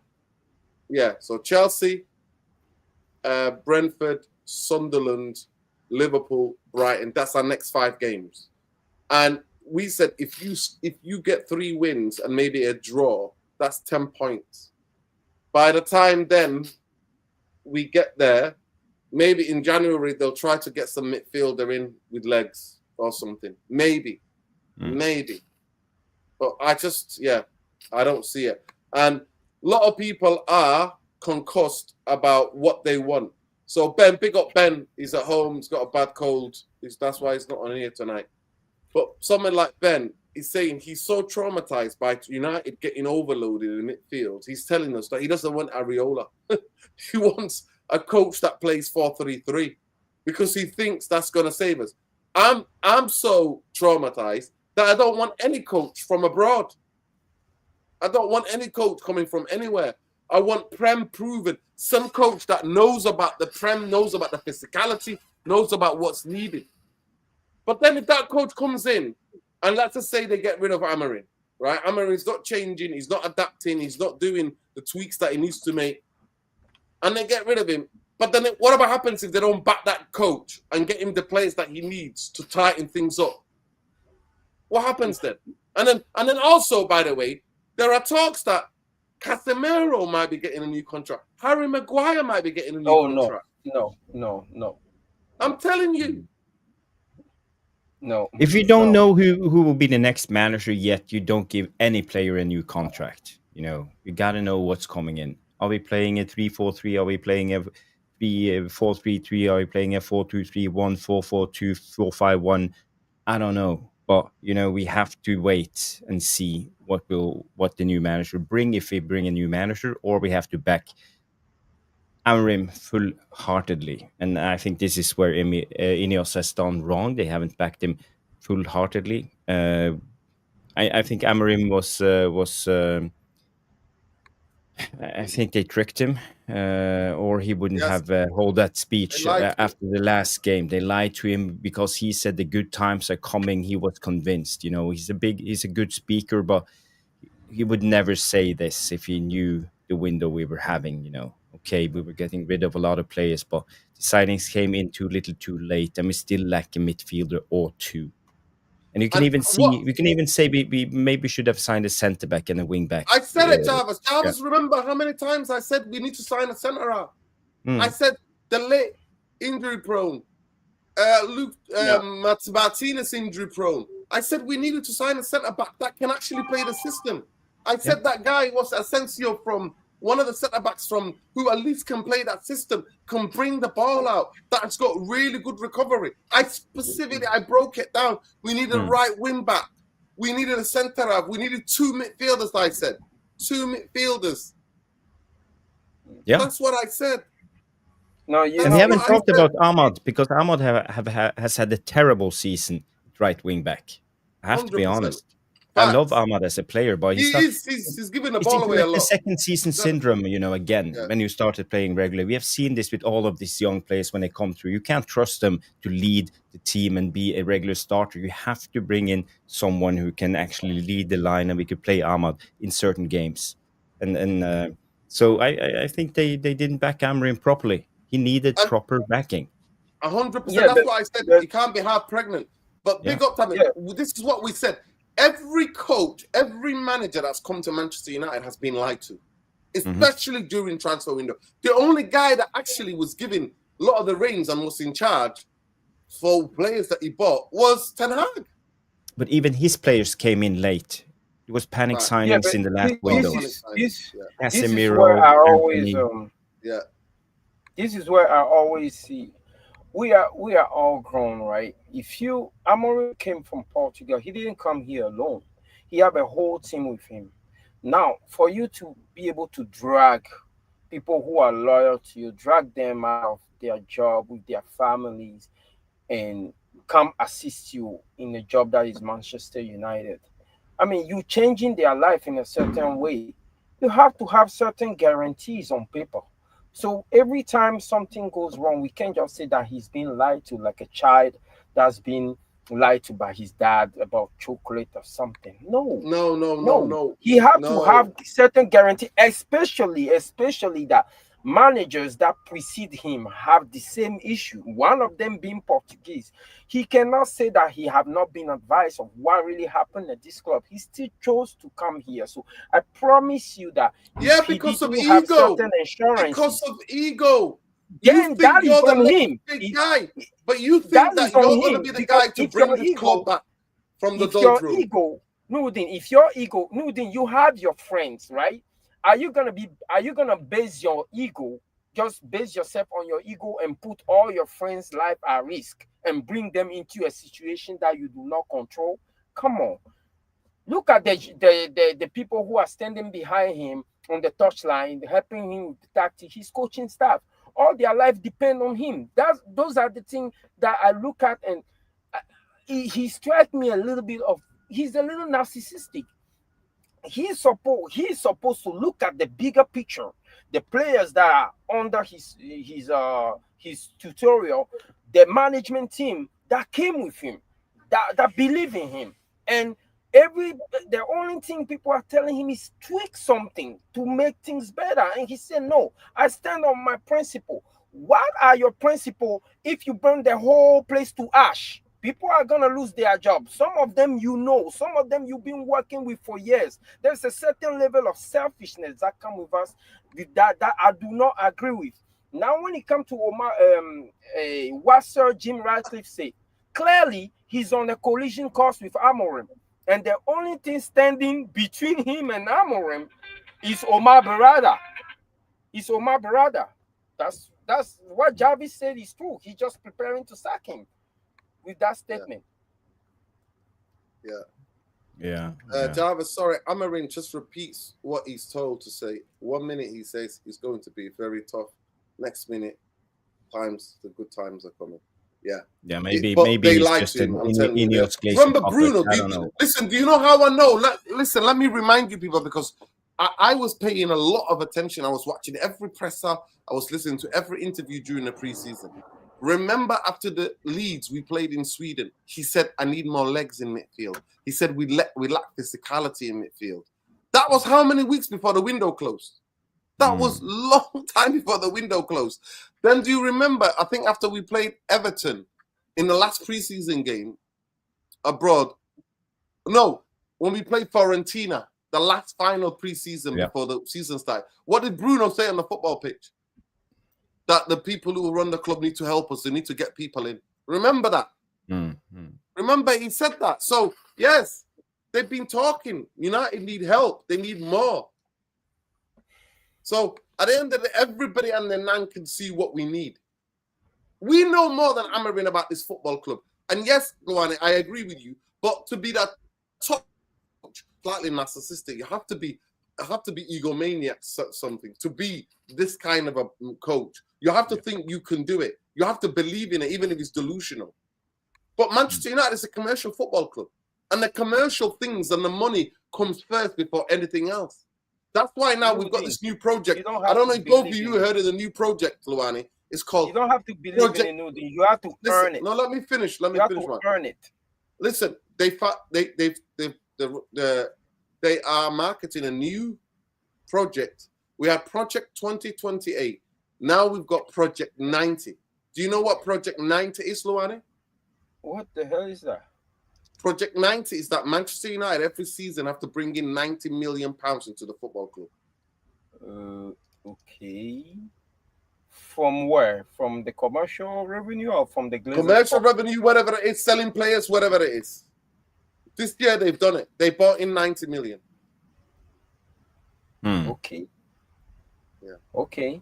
I thought the biggest issue we have at the club was performing. Yeah, and he wanted a. I didn't know we have a fan. At the end of the day, I didn't want Emilio Martinez, but he wanted Emilio Martinez. Project 90 is an internal financial initiative that Manchester United, under the Ineos-led leadership, aimed at improving the club's finances by 90 million per year. So this is Project 90. Why are they talking about financial? We don't give a damn about financial. We just want to see a better product. I mean, well, I guess that's what their priorities are. This is what we are, bro. This is who we are. Yeah, Nuruddin, go remote everybody. Convince the top reds. You guys, I'm not saying you guys go around burning the whole place down, but don't go to the stadium. The top reds, the top reds heard about Belabor and they cancelled the protest.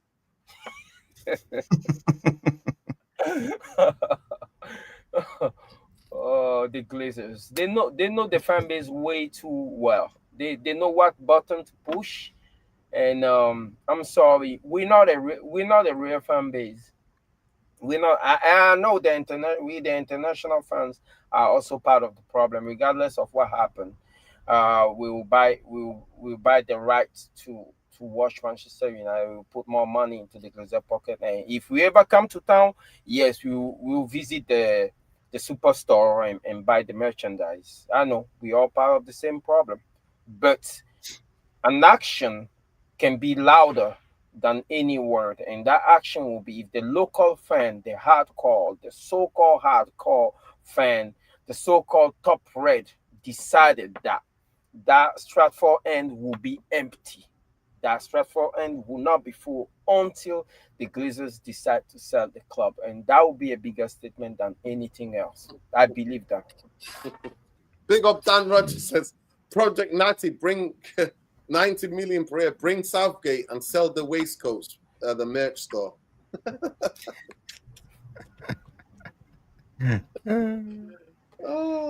Would we take Jose back? No effing thank you. No chance. Are you kidding me? But did you see Jose criticizing what Amorim did he hear about that, Jarvis? No. Jose, I don't know, it was some on television and he was taking apart Amorim. Jose's take.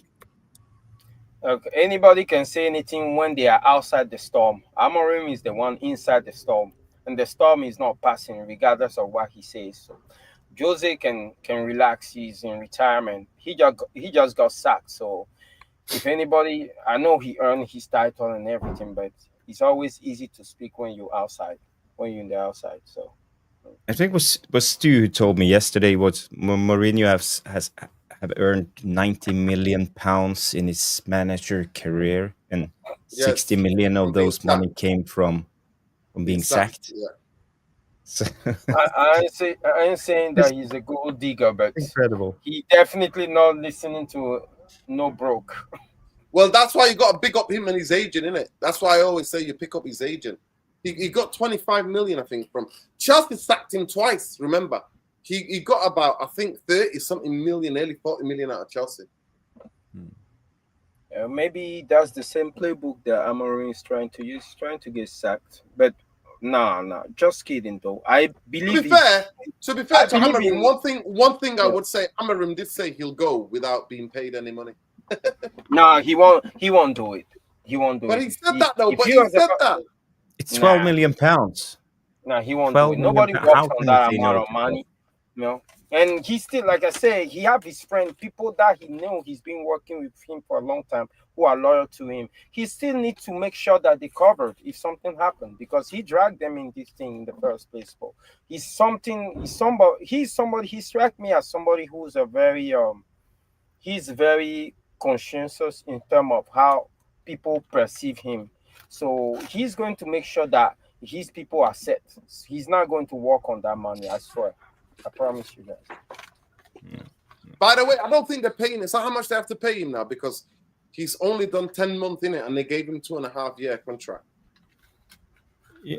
The report said 12 millions. Enough of them. 12 millions if That's a he get the sack. Wow. And I think it's more if he's sacked in his first 12 months. First 12 months, yeah. So that, people were saying that they might wait until December 1st or something before January, they sack him. January, yeah. Nothing when personal. did he start? When did he start in the job? Wasn't it beginning November. of December? Or November, I think. November, yeah. Okay. Well, nothing if they can save a buck, they will wait. Yeah, somebody's saying here, I don't know how true that is. 12 million backroom staff gets the like 8 million. Mm-hmm. So he might only get 4 million. Do you think that, Jarvis, do you think he should have had somebody experienced? Remember when Pep came? When Pep came, he had Ferguson's old number 2. I forgot his name. United legend who won the European Cup with United. Brian Kidd. Yeah. Yeah, Brian Kidd as a number 2, who knew his way around the Premier League, who is and multiple Kevin league Keegan? winner. Didn't he have Kevin Keegan also? No, Kevin Keegan wasn't there. No, he had somebody else, but he wasn't Kevin Keegan. He had Brian Kidd, and then he had somebody else. Then he had the other Spanish guy who's left, the old guy. Now he's got Klopp's. Now he's got Klopp's second assistant. Remember Klopp's assistant? That's who's got now. But yeah, it's really, he had Arteta. Yeah, Arteta. At one point as well. He had Arteta. But Brian Kidd, Manchester United number 2 is 31 years old. 31 years old, Jarvis, and I'm not going to lie. Sad. You know why all that thing is coming to scrutiny, Jarvis, and I'm not going to lie to you. I'm not going to lie to you. One of the friends of mine who sits right next to the dugout literally told me at one United set piece, we were defending a set piece, we conceded something, and he's saying it was this season or last season. He said, I can't remember, it was this season or it was last season, and he was basically saying he was trying to work out what to do with the players in that set piece there and then. And you're like, what have you been doing all week on the training ground? You know why the number 2 age is coming into scrutiny is because he's not obtaining results. How many number 2 in the league do we know? Generally, if things are we do know a lot. Now we do. I do. You know what? You know me, Luani. I'm one of these football geeks that I actually look at who's on the bench, who's the number 2, who is the coach, who's the manager taking advice on to change the game, who's he closely in conversation with. I look at those things. I've always looked at those things because I've always wondered, right, who's the guy who is in conversation with? Remember, I promise you, no. The best one was Guardiola. The best one was Guardiola. The old man, you know, the old man. He used to always go like that and kick. The old man just used to look at him and go, with Pep Guardiola. You remember him? You remember that really short old man? Oh, he's like this in Pep Guardiola. I promise you, Nuruddin, right? If they put a lineup picture of all the number 2 in the league in front of 200 people to pick, I'm pretty sure 150 people at least will pick the United number 2 out of the lineup, even if they don't know him by name. That's how much Carlos just looked at this. Carlos just looked at this. It's 20 million in total. 12 million for Amarin and 8 million for the backroom staff. What the heck? Well, then he won't get sacked. It's all about the money. He will stay. Unless they get relegated. No. Then he won't walk. But speaking of the number 2s, you know, and they really affect managers. We all remember Alex Ferguson and all his number 2s. Brian Kidd, McKenna, Carlos Guerrero, Mick Phelan, Mullenstein, McPherson, all The of them Portuguese guy, affected. what's the Portuguese? Carlos something? Queiroz. Carlos Queiroz, yes. Yeah, they all affected how we played. We played Oh, differently. Brian McLaren. McLaren. Was it McLaren? Yeah. Yeah, McLaren. So they all affected how we played. And when you think back, remember Jose Mourinho in the beginning, in the first season, he had Rui Faria as the number 2 defensive coach. And as soon as he quit the job, we started conceding goals, everything fell apart with Mourinho. And also with Ten Hag, he was good the first season, and then he had Van der Gaag as the number 2, and he quit, and we got Ruud in, and everything fell apart. So a number 2 is very important for a good manager. Yeah. Number 2 is the voice you bounce every idea off. It's the person who looks at you in the eye and says, "I think we should do this." Shut the fuck up. Yeah. The guy who no bullshit. Yeah. Who tells you the truth. Yeah. What we do, that was a mistake. We're not going to make that same mistake again. The guy who writes notes. Remember, Van der Gaag was writing notes all the time, writing notes. Okay, so if the number 2 is credited for the tactical acumen of the team, we're just looking at Manchester United. We don't know. And the tactical setup. What is the number 1? What is the number 1 there for then? Because some people are good at being number 2s. They're not good at when they get in the hot seat. They're very good to bounce ideas off. They could come up with good ideas. But if you told them to take the reign, they're not. They get overwhelmed. That's how it is. Amorim when you work at certain certain jobs, 2. Listen, Luwani, when you worked in certain jobs, there were certain people in different departments that were good at different things. And certain people, they can't handle the pressure of being number 1, especially in football. They can't handle the pressure of being number 1.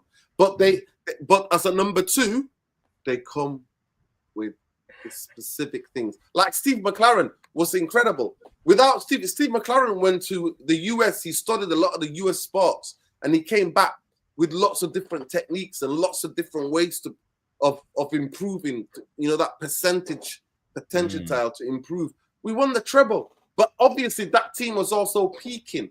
But it was fresh new coach with fresh ideas and the players and a team that was peaking, was at the right point to peak to go for everything. We had 4 strikers, and the Man United were always scoring goals. Remember, that's, to me, 99 is the most incredible season because we didn't play the greatest football. But one thing we do, every game we played, we were in it. Every game. There was not a one game in United were going to score. We were going to score. Remember the famous commentary? The English commentary was like, they always score. We had the first corner. That corner in 99 in the last minute, like, they always score. Because that season, we always scored. Andy Cole comes on, gets dropped against Spurs. I think Sheringham, somebody else starts. He comes on, lobs the keeper. Bam. Then Beckham scores to make it 2-1. Or might have been the other way around. But yeah, like we go to final. We beat Newcastle. We go to the Champions League. Boom, there you go. Treble's done. So this Manchester United team, we can't score to save shit. And I can't just blame it all on Amorim. Under Ten Hag, we saw that we weren't scoring goals. We were not scoring goals. Yeah, that was our problem under Ten Hag. And we haven't scored since Oli. Exactly. We haven't. At least we could score goals. With Oli, that's one thing we could do. And people like individual brilliance. I'm like, give me individual fucking brilliance now. I finished 15th, mate. Give me anything. But people, listen, we've been live for 2 fucking hours. Fantastic conversation. Big up to Jarvis for jumping on. Thank you, guys. Big up Luwani for jumping on. Thanks. We've not reached our target, unfortunately, but that's not a surprise. We provide. Come on, guys, like the content, video. Come on, man. And the people are not liking the video. My wife keep texting me saying where I am. I'm 3 hours away, 200 miles to cover. He has to lie now, and then his son's gonna get him in trouble. Go, no, Dad's on YouTube. You have to lie. He can't even lie to his wife now and say, "I'm stuck in traffic." Don't lie to your wife. Don't lie to your wife, kid. Because his wife, his son is a big Chelsea fan. Go, listen, he's not stuck in traffic. He's on YouTube. There he is. Look, he's silencing you on the phone. No, I have to send her the link to the stream. I told her I'm on stream, and she said really. And so I have to send her the link to the stream. Hello.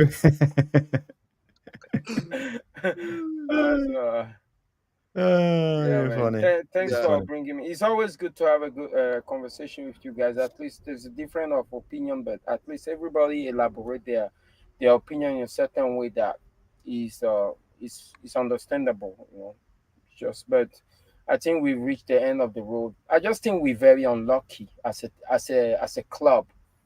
We're very unlucky to have bad owners, but just pick the battles that you can win. Unless we can put together the funds and force the UK government to pry this club out of the hand of the Glazers, that's the battle that we cannot win.